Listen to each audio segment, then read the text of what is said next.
पाइकाकार सारा ओडिशा सारा भारत मध्य विख्यात से कलाकारी आज्ञा दासकाटिया कथा आज्ञा घंटे घंटा कर राति केमती पाइला देखु आज्ञा बोले कुकुट डाकिले राति हेला पाहंती है राति हेला पाहंती काकोरे जार पुरुष माने पहलंती जेतेबेले कुकुड़ा माने बोबेइबे जानिबो राति पाहिगला कुकुड़ा माने बोबेइले जानिबो राति पाहि प्रकृत प्रमाण आज्ञा बागुटे ब्राह्मण शासन आइथबो ब्राह्मण माने तो कुकुड़ा के छुइबेनी नहीं तेणु से ब्राह्मण माने केमती जानिबे राति पाइला लिखि केमती जानिबे काकोरे जार पुरुष माने पळांती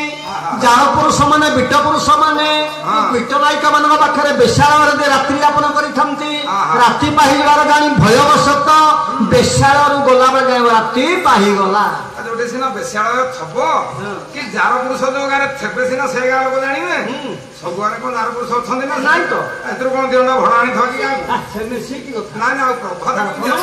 सकाळ केमिति हैला कल्पना कहले आज्ञा कुंकुम वर्ण दिसिला दास बदिग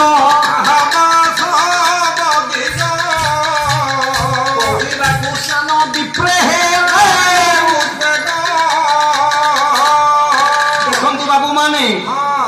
पूर्वाकाश लाल वर्ण बा आरक्त वर्ण देखा राति क्रमश पाइला बोले आम समस्ते जाना पूर्व दिगटा जो लाल देखा राति पाइगला हाँ हाँ ये वर्षा होगी वर्षा हम 9 तारिख पुणी 4 दिन हम मेघ अच्छा मेघ जब चारिआडे घोटे से पूर्व पश्चिम उत्तर दक्षिण तल उपर जानी नालिया देखिले पूरा पूर्व पटे जान राति पाइला मेघुआ प्रमाण करने स्नान विप्रे हेले उद्वेग ब्राह्मण शासन मानक ब्राह्मण मान प्रायतः भोर भोर उठी नित्यक्रम सारे पोखरी कि बंध निकट को जाती